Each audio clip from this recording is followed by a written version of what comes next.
always find it very fascinating the way that people talk about confidence. And normally we hear it in terms of not having it, right? I don't have a lot of self-confidence. I don't have a lot of self-esteem. I'm not a confident person. And it always gives me a little bit of a chuckle because you are born with it. Confidence is something that you are born with.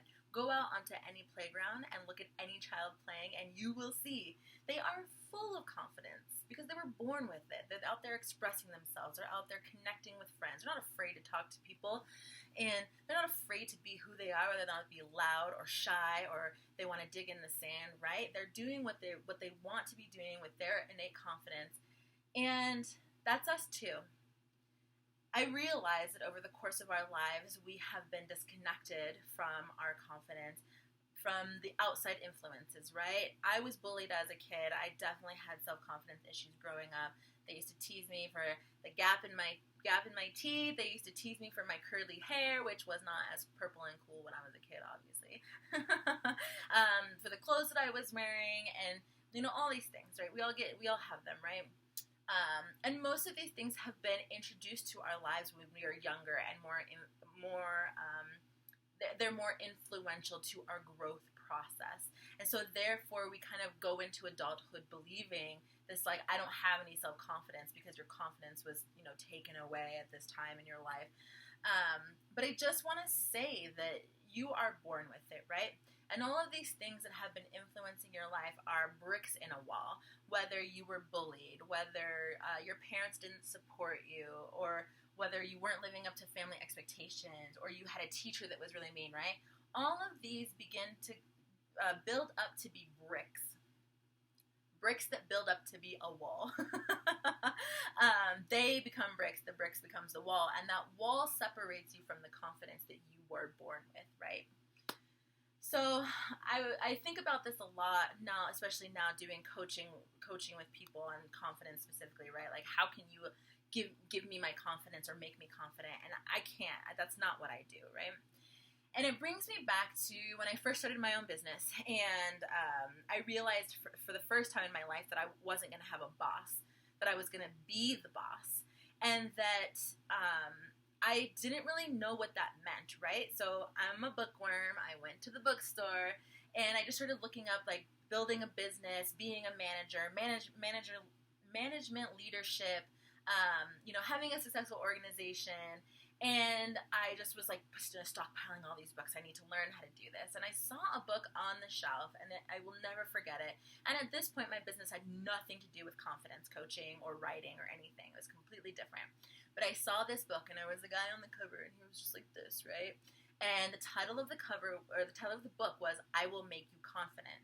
And I just, like, even in my head, I was like, wow, that's a really weird thing to say. Like, can you make somebody else confident? Like, how can you do that? And so I also go back to Cat Williams. He's always like, it's called self-esteem. How can someone else ruin your self-esteem?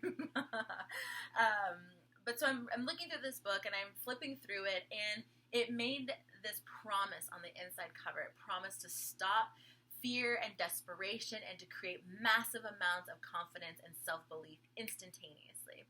And as I'm flipping through the book, I keep seeing this word instantly, instantaneously, instant. And I just was like, even I know that, like, self-confidence isn't something you can just, like, flip on and off like a light switch, right? If having a ton of confidence was something you could do instantaneously, then we'd all be it, right? We would all have it. It isn't something that any of us would suffer from. So I was like, this shit's a quack, and I put it back on the shelf, right? And it really upset me. And now that I've done more work in this field, it continues to upset me, this idea that confidence is something that can be given to you, right? Or that it's something that you can achieve instantaneously with a snap of a finger or reading a book. Because no one and nothing can instantly make you confident. And this idea that something can it makes it harder mentally and emotionally for people that have a hard time, right? Well, this book or this class or this person did it instantly, so, like, what's wrong with me? And I'm always going to be this way. And obviously, like, I can't do it, right? It, like, breaks my heart to see that stuff. So, am I a confidence coach? Yes. Can I make you confident? No. What is it that I do as a confidence coach? What I help you do is understand your bricks. What all those different bricks that you have that are creating this barricade between you and your birthright, which is your confidence, is what I help you do, right? The 6 points of the confidence mandala are common confidence crushers: self-doubt, judgment, perfectionism, comparison, ego, imposter syndrome. I call it ego on the mandala. But these are things that we all experience, but how we experience them are different for every single person, right? Some of us have issues with our parents. Some of us had abusive exes. Some of us had teachers when we were young who judged us and were really harsh with us. Some of us were bullied, right? But not all of us experienced all of the same things. That's why there is no magic pill. There is no magic class or book that can just hand you confidence. Because learning how to reconnect with your confidence is a process that really makes you look at what got you separated from your confidence in the first place. Okay? So I have such a hard time with all of these things that prey on our insecurities, right? Us as women, we have been consistently separated from our confidence from every angle, right? Movies, TV, magazine, music. Sometimes our own friends and family have done it to us, telling us we're not smart enough to. I wanted to be an engineer when I was a kid, and someone told me I wasn't good at math, so then I just didn't do it, right? And the fact that they keep separating us from it makes it harder for us to get there. Some of us have one wall. Some of us have wall on wall on wall on wall. And so getting back to our confidence feels like an endless fucking journey, and I get it. But I can tell you this, that once those bricks are pulled down and you are reconnected, because confidence is a birthright. It is yours. You are born with it. Once you get back to it, it feels so good, right? And it's not to say that you're never going to feel these things again. Do you think that I never feel self-doubt? Of course I do, right?